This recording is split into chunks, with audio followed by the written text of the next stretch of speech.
الحمد لله نحمده ونستعينه ونستغفره ونؤمن به ونتوكل عليه ونعوذ بالله من شرور أنفسنا ومن سيئات أعمالنا من يهده الله فلا مضل له ومن يضلله فلا هادي له ونشهد أن لا إله إلا الله وحده لا شريك له ونشهد أن محمدًا عبده ورسوله أما بعد أرسله بالحق بشيرا ونذيرا وداعيا إلى الله بإذنه وسراجا منيرا فأعوذ بالله من الشيطان الرجيم بسم الله الرحمن الرحيم من عمل صالحا فلنفسه ومن أساء فعليها وقال النبي صلى الله عليه وسلم انصر أخاك ظالما أو مظلوما أو كما قال عليه الصلاة والسلام۔ برادران اسلام، بزرگان محترم، امت کے غیور نوجوانوں، تمام تر حمد و ثنا اور خوبیاں اس خالق و مالک کے لیے جس نے ہمیں اور آپ کو ایمان کی عظیم الشان نعمت عطا فرمائی، اور لاکھوں درود و سلام ہو امام الانبیاء خاتم الرسل جناب محمد رسول اللہ صلی اللہ علیہ وسلم پر، جن کی محنت اور کاوشوں کے صدقے میں آج ہم سب مومن اور مسلمان ہیں۔ اللہ رب العالمین نے بحیثیت ایمان والوں کے ہمارے کاندھوں پر بہت ساری ذمہ داریاں ڈالی ہیں۔ جیسا کہ گزشتہ جمعہ یہ مضمون سامنے آیا تھا کہ انسانوں کے اوپر تین حالات آتے ہیں، انسانوں کے اوپر تین منزلیں آتی ہیں اور تین دور سے گزرنا پڑتا ہے۔ پہلا دور بچپن کا، دوسرا دور جوانی کا اور تیسرا دور بڑھاپے کا۔ تینوں زمانہ اپنے حیثیت کے اعتبار سے بہت عظیم اہمیت رکھتا ہے۔ بچپنا، انسان والدین اپنے بچوں کی صحیح تربیت کرتا ہے، صحیح تعلیم سکھلاتا ہے، اچھے اخلاق سے وابستہ کرتا ہے، تو بچہ با اخلاق ہو گیا تو اللہ تعالیٰ با عزت بھی اسے بنا دیتا ہے۔ اور اگر بچے کو اسی حالت پر چھوڑ دیا جائے، اس کی دیکھ ریکھ نہ کی جائے، اس کی تعلیم کا صحیح نظم و نسق نہ کیا جائے تو وہ آوارہ ہو جاتا ہے، من چاہی زندگی گزارنے والا ہو جاتا ہے، اور مقصود ہے رب چاہی زندگی۔ انسان کامیاب اس وقت ہوتا ہے جب رب چاہی زندگی گزارتا ہے۔ اس لیے کہ اللہ نے جو ضابطہ بیان کیا ہے کہ انسانوں کے دنیا میں آنے کا مقصد کیا ہے، وَمَا خَلَقْتُ الْجِنَّ وَالْإِنسَ، انسان اور جناتوں کے وجود بخشنے کا، دنیا میں آنے کا مقصد اللہ نے فرمایا إِلَّا لِيَعْبُدُونَ، اللہ کی بندگی کرنا، اللہ کی عبادت کرنا۔ لیکن انسان اللہ کی بندگی، اللہ کی عبادت، اللہ کی اطاعت و فرما برداری اس وقت کرے گا جب جب اس کی بچپن میں صحیح تربیت ہو کر رہے گی، اس کے عقائد درست ہوں گے، اس کے اخلاق پاکیزہ ہوں گے، دین کی صحیح سمجھ اس کے زندگی میں ہوگی، جب جا کر اطاعت کا جذبہ پیدا ہوگا، شوق پیدا ہوگا، تو وہی بچہ اللہ کی بندگی بھی کرے گا، اللہ کی عبادت بھی کرے گا، اپنے استاد کا بھی ادب کرے گا، ماں باپ کی اطاعت و فرما برداری بھی کرے گا، اور اپنی زندگی کو اسلام اور شریعت کے مطابق ڈھالنے کی کوشش کرے گا۔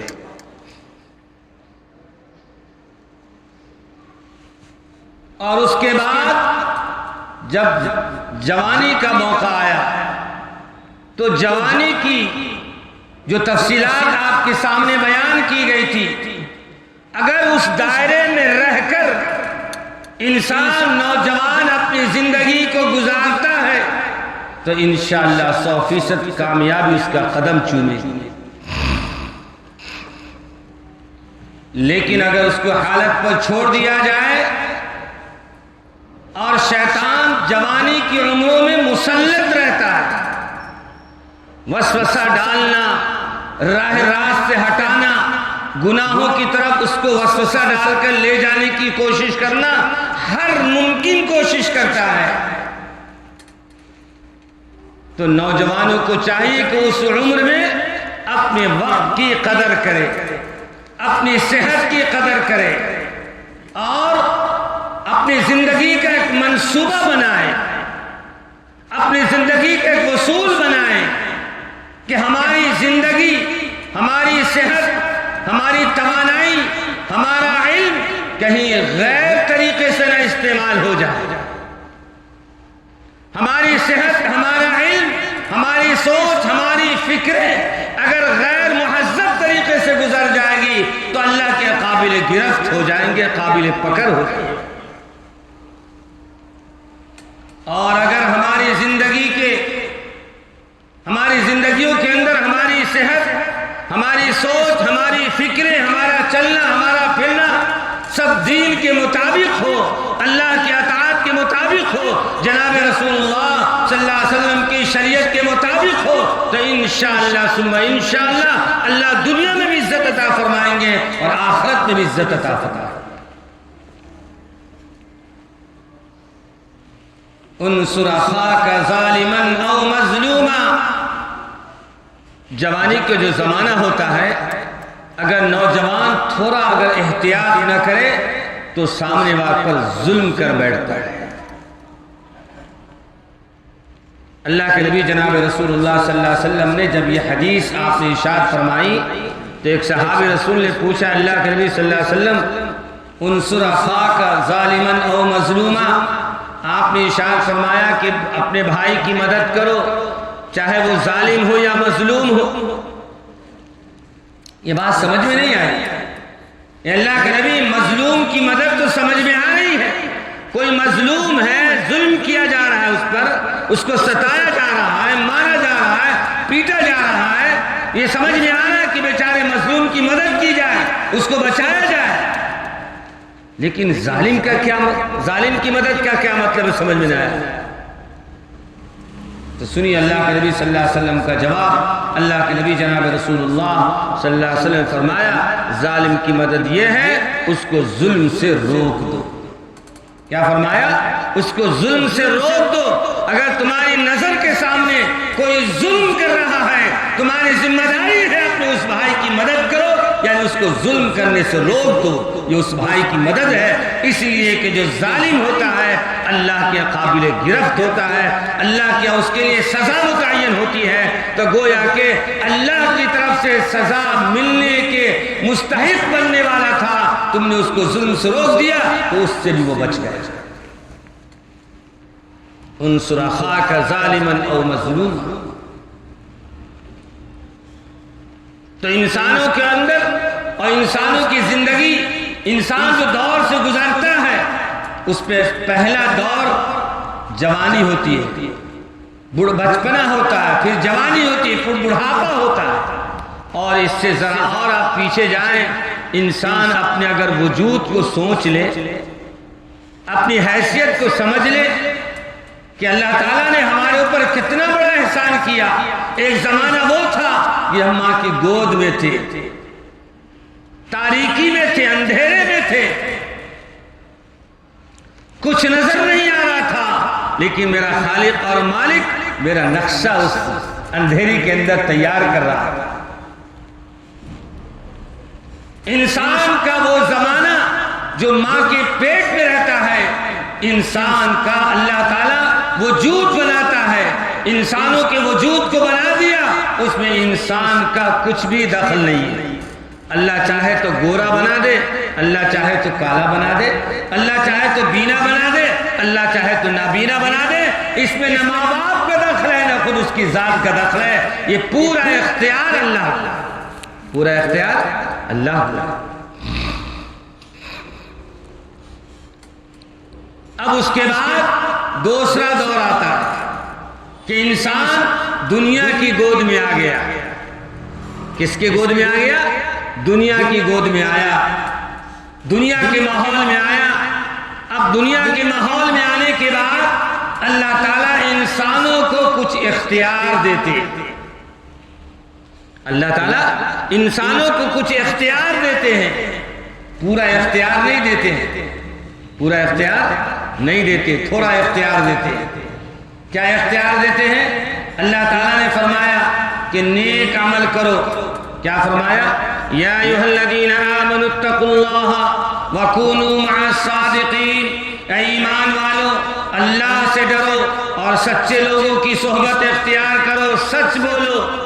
لیکن انسان جھوٹ بول رہا ہے، اس کو جھوٹ بولنے کا اختیار ہے، اللہ نے تو منع کر دیا ہے، پھر بھی بول رہا ہے جھوٹ۔ اس کا مطلب ہے کہ اس کو کچھ اختیار ہے سچ بولنے اور جھوٹ بولنے کا، سچ بولنے اور جھوٹ بولنے کا اللہ نے اختیار دیا ہے۔ اسی طرح اللہ نے فرمایا وَلَا تَقْرَبُوا الزِّنَا إِنَّهُ كَانَ فَاحِشًا، خبردار زنا کے قریب نہ جانا۔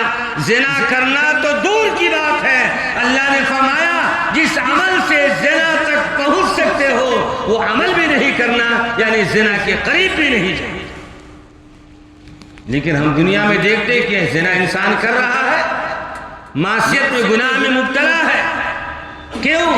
اس کو اختیار ہے، اور اگر وہ اس اختیار کا غلط استعمال کرے گا تو اللہ کے قابل گرفت اور قابل پکڑ۔ ہاں فرشتے ہیں، فرشتوں کو اللہ تعالیٰ نے اختیار نہیں دیا، فرشتوں کو اللہ نے، اتنی پاکیزہ مخلوق ہے کہ گناہ ہو ہی نہیں سکتا، اس سے گناہ کر نہیں سکتے وہ، لیکن اللہ نے کچھ اختیار بھی نہیں دیا۔ ساتوں آسمان فرشتوں کی ڈیوٹی متعین کر دیا، کوئی رکوع میں ہے، کوئی سجدے میں ہے، کوئی قیام میں ہے، کوئی قاعدے میں ہے۔ جو فرشتہ رکوع میں ہے ہمیشہ رکوع میں رہے گا جب تک کہ اللہ کا حکم ثانی نہ آ جائے۔ جو فرشتے سجدے کی حالت میں اللہ کی تقدیس اور تحمید بیان کر رہے ہیں ہمیشہ سجدے میں رہیں گے جب تک کہ اللہ کا حکم نہ آ جائے کہ چھوڑ دو، اس لیے کہ ان کو اختیار نہیں ہے، جو ڈیوٹی لگا دیا اس ڈیوٹی پہ لگے ہیں۔ آسمان کو اللہ نے ایک بار بنا دیا، کیا تمہارا کام ہے چھت کا کام کرنا ہمیشہ ایسے ہی رہے؟ ہزاروں ہزار سال گزر گئے، آج تک اللہ تعالیٰ اس چھت میں درار نہیں آیا، کہیں سے جھکا نہیں۔ دنیا کی چھت بناتے 100 200 سال 300 سال کے بعد گرنے لگتی ہے، جھرنے لگتی ہے، ٹوٹنے لگتی ہے، لیکن اللہ کا بنایا ہوا آسمان اسی طرح رہے گا جب تک کہ اللہ کا حکم ثانی اذا الشمس کورت واذا النجوم انکدرت، جب تک اللہ تعالیٰ کو ان کے ختم کرنے کا حکم نہیں آئے گا یہ اپنی ڈیوٹی اسی طرح پورا کرے گا، یعنی چھت اسی طرح قائم اور دائم رہے گا۔ آسمان اللہ نے ستاروں کو، سورج کو متعین کر دیا، ڈیوٹی لگا دیا، والشمس تجری لمستقر لها، اللہ نے متعین جگہ متعین کر دیا، اس مقام سے روزانہ اپنے معمول کے مطابق چل رہا ہے، آ رہا ہے، جا رہا ہے، یہ سارا نظام چلتا رہے گا۔ کیوں؟ اللہ تعالیٰ اس کو اختیار نہیں دیا ہے، تم کو جو چاہے جب چاہے، کبھی مشرق سے نکل جاؤ، کبھی مغرب سے نکل جاؤ، کبھی شمال سے نکل جاؤ، کبھی جنوب سے نکل جاؤ، یہ اختیار اللہ نے نہیں دیا، یہ اختیار اللہ نے انسان کو دیا، لیکن انسان اس کا غلط استعمال کر رہا ہے۔ اس اختیار کا جو اللہ نے اختیار تھوڑا اختیار دیا ہے، اس کا غلط استعمال کر رہا ہے، اور غلط استعمال کر کے اپنی آخرت کو برباد کر رہا ہے۔ کیا کر رہا ہے؟ اپنی آخرت کو برباد کر رہا ہے۔ لا يعصون اللہ ما امرهم ويفعلون ما يؤمرون۔ اللہ نے فرمایا کہ فرشتوں کو اللہ نے جو حکم کیا ہے اسی حکم پر لگے رہیں گے، معصیت کرنے کا، نافرمانی کرنے کا اختیار نہیں ہوگا۔ جب تک کہ اللہ کا حکم نہ آ جائے اسی ڈیوٹی پر وہ لگے رہیں گے۔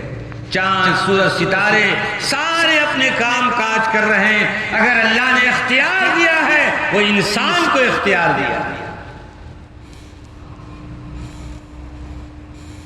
اور تیسرا زمانہ عالم برزخ، تیسرا زمانہ عالم برزخ کا زمانہ، کہ انسان دنیا سے جب گزر جاتا ہے اور قبر کے اندر چلا جاتا ہے، وہ تیسرا دور ہے۔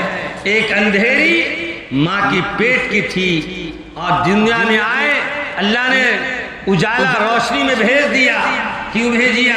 اللہ نے وضاحت بھی فرمایا، وَجَعَلْنَا اللَّيْلَ لِبَاسًا وَجَعَلْنَا النَّهَارَ مَعَاشًا، رات کو آرام راحت کی چیز بنایا اور دنیا کو چمکدار بنایا، روشن بنایا، تاکہ اس روشنی میں دوڑ دھوپ کر تم حلال روزی کما سکو۔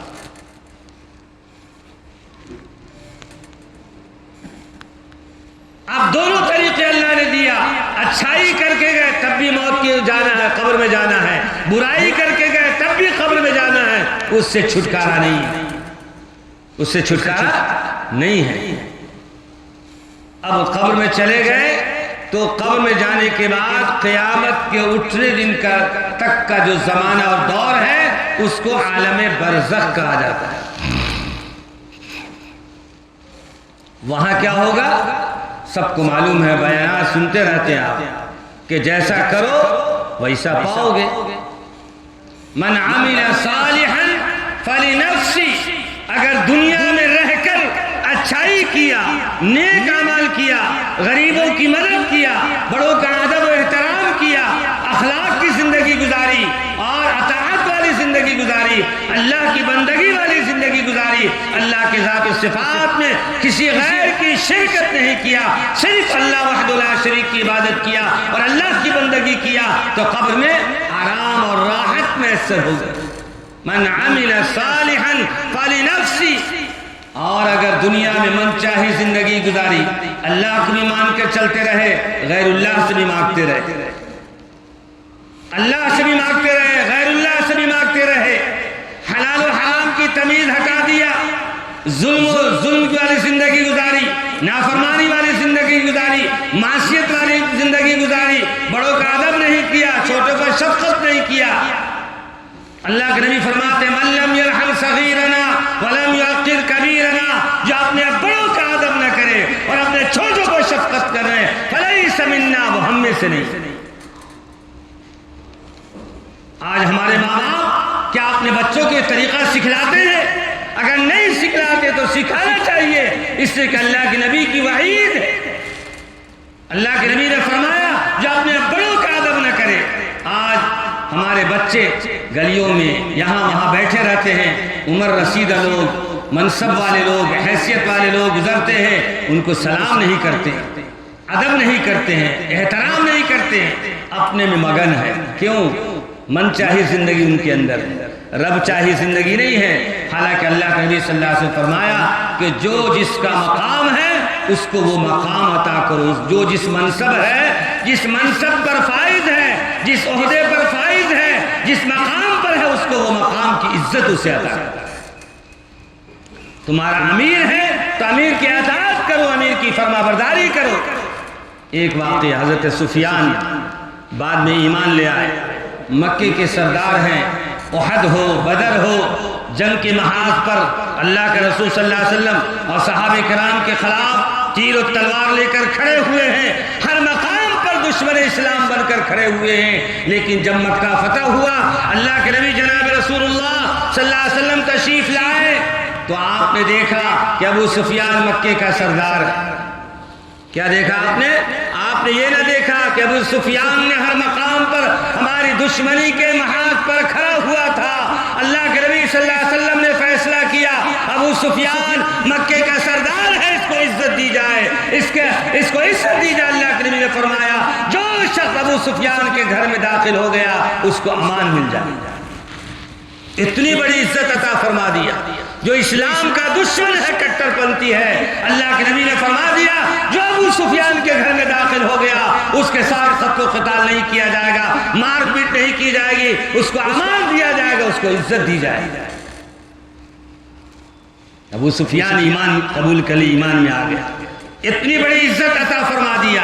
اس سے محدثین نے لکھا ہے، اللہ کے نبی صلی اللہ علیہ وسلم کی اس حدیث سے ہمیں معلوم ہوتا ہے کہ جو دنیا میں جو مقام پر ہو، جس منصب پر فائز ہو، اس کی عزت کرنا، اس کا احترام کرنا مسلمانوں پر لازم اور ضروری ہے۔ آج مسلمانوں میں سب سے بڑی کمی پائی جا رہی ہے، اپنے سے دوستوں کو تو بڑا سمجھتے ہی نہیں۔ اسی وجہ سے آج ہم بیک مار رہے ہیں، پیچھے بھاگتے جا رہے ہیں، اپنے بڑوں کا احترام نہیں، اپنے امیروں کا احترام نہیں۔ کیا حالت ہماری ہوگی؟ بہرحال تو عرض یہ کر رہا تھا کہ دوسرا دور اور دوسرا زمانہ، تیسرا زمانہ عالم برزخ کا ہے، عالم برزخ کا ہے۔ اللہ کے نبی جناب رسول اللہ صلی اللہ علیہ وسلم نے اپنے صحابہ کرام کو تعلیم سکھایا اور سکھلایا اور بتایا، اس کے مطابق صحابہ کرام رضوان اللہ اجمعین نے اپنی زندگی کو گزارا۔ اور اسی کے ساتھ ساتھ اللہ کے نبی صلی اللہ علیہ وسلم نے یہ بھی ارشاد فرمایا، کیا فرمایا؟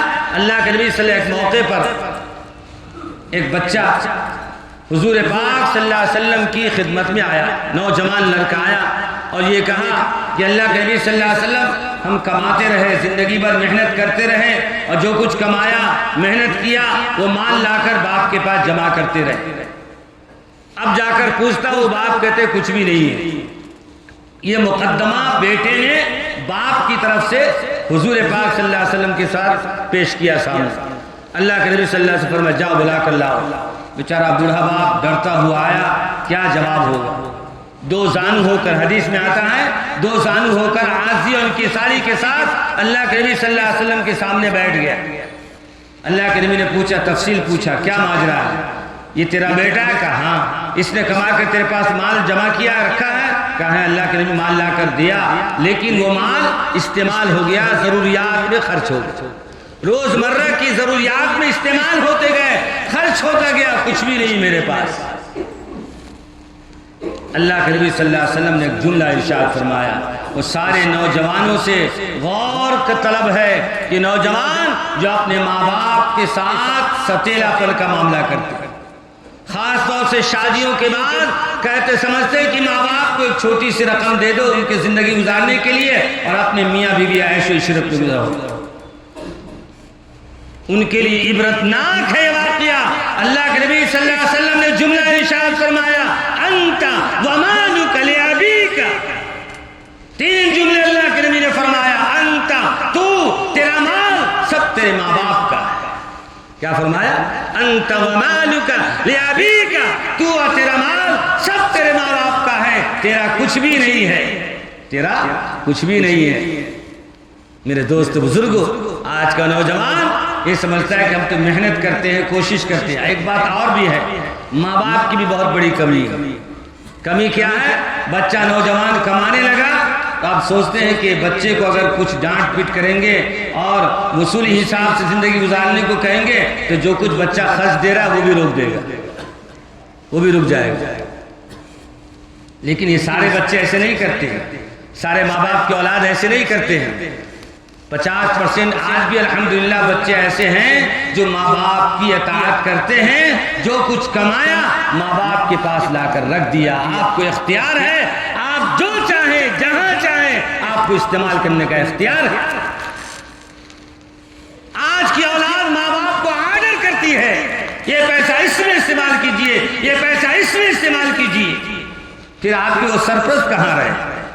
سرپرست کا مطلب ہے، امیر کا مطلب ہے آپ لا کر ان کے حوالے کر دیجئے۔ ماں باپ اگر غلط استعمال کرے تو آپ نظر رکھیے اس پر، لیکن ایسا عموماً کم ہوتا ہے۔ ماں باپ اپنی اولاد کے مال کو ضائع کر دے اور برباد کر دے، ایسا بہت کم شاذ و نادر ہوتا ہے۔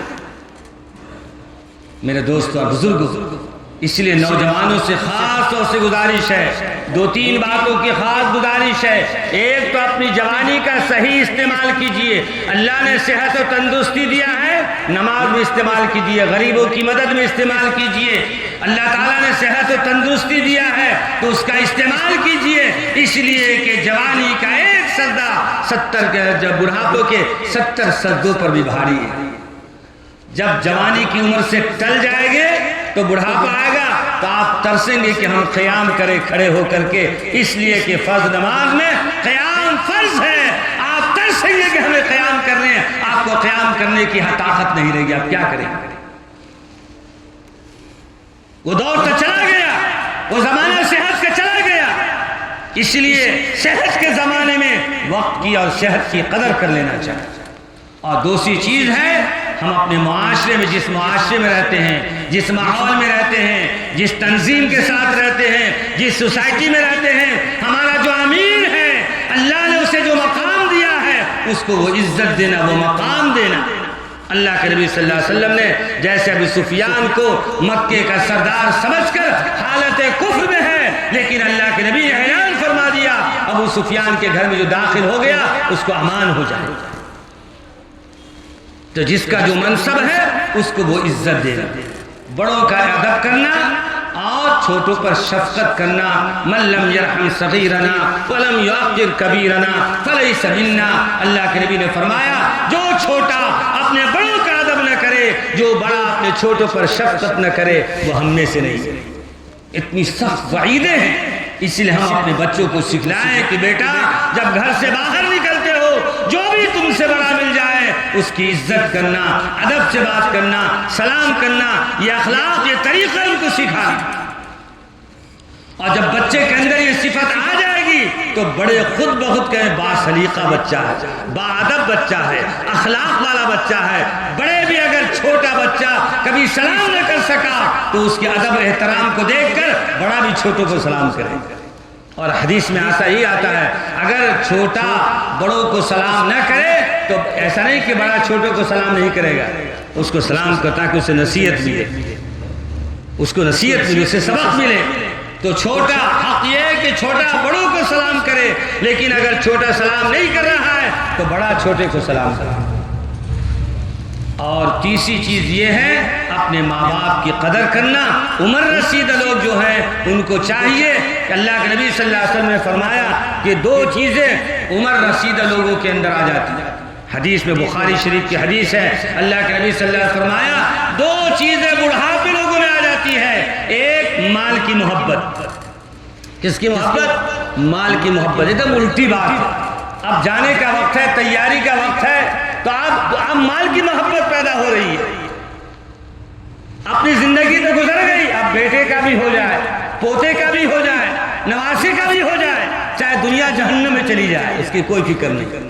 اپنی آخرت برباد ہو جائے، اس کی کوئی فکر نہیں ہے۔ آپ فکر ہے تو ان کی، جبکہ قرآن نے کہا المال یا ایھا الذین آمنوا لا تلھکم اموالکم ولا اولادکم عن ذکر اللہ۔ ایمان والو، تمہارا مال، تمہاری اولاد تم کو اللہ کے ذکر سے غافل نہ کرے۔ اللہ نے ایسے ہی نہیں کہہ دیا ہے، اللہ تو جان رہا ہے نا کہ بڑھاپے لوگ جو عمر والے لوگ جو ہیں مال کی محبت کرتے ہیں، حالانکہ ان کو چاہیے ان کی صبح ان کی شام ہر وقت ہر آن اللہ کی یاد میں ہونی چاہیے۔ اگر ٹائم مل رہا ہے تو فیس بک کا نظارہ کر رہے ہیں، جی عمر ہو گئی ہے لیکن موبائل پر زندگی گزر رہی ہے۔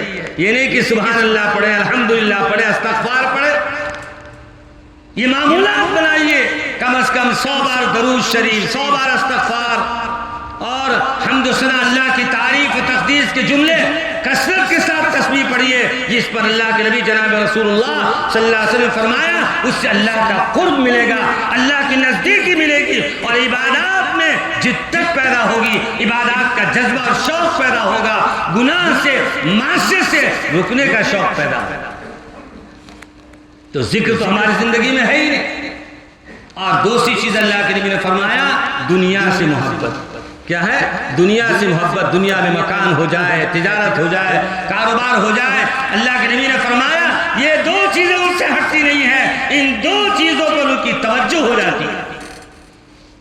ہر آدمی اپنے اوپر غور کر لے میرے دوست بزرگوں، اس لیے 3 حالات آئے: بچپنا، جوانی، بڑھاپا، ماں کی گود، دنیا کی گود، عالم برزخ اور عالم آخرت۔ وَلَا تَزِرُ وَازِرَةٌ وِزْرَ أُخْرَىٰ۔ اس میدان کو، اس عالم کو سوچئے جب کوئی کسی کا بوجھ اٹھانے کو تیار نہیں ہوگا، نفسی نفسی کا عالم ہوگا، چیخ و پکار کر رہ جائیں گے، باپ بیٹے کا ساتھ نہ دے گا، بیٹا باپ کا ساتھ نہ دے گا، شوہر بیوی کا ساتھ نہ دے گا، بیوی شوہر کے ساتھ نہیں دے گی۔ یوم یفر المرء من اخیہ وامہ وابیہ وصاحبتہ وابیہ، سب ساتھ چھوڑ دیں۔ اس کی فکر تو ہمیں کرے، اس کی فکر یہ ہے کہ دنیا میں جو اللہ کے نبی صلی اللہ علیہ وسلم نے ضابطے بنائے ہیں اس کے مطابق ہماری زندگی ہونی چاہیے۔ انشاءاللہ ثم انشاءاللہ دنیا میں بھی سکون اور راحت ملے گی اور آخرت میں بھی راحت اور سکون ملے گا۔ اللہ سے دعا ہے اللہ تعالی ہمیں اور آپ کو جو بچی ہوئی زندگی ہے مجھ سے پہلے سچی دل سے توبہ استغفار کیجئے، اے اللہ ہمارے گناہ کو معاف فرما دیجئے، اور جب بچی ہوئی زندگی ہے تیری اطاعت کے مطابق، تیرے نبی جناب رسول اللہ صلی اللہ علیہ وسلم کی شریعت کے مطابق گزارنے کی توفیق نصیب فرمائے۔ وآخر دعوانا ان الحمد للہ رب العالمین۔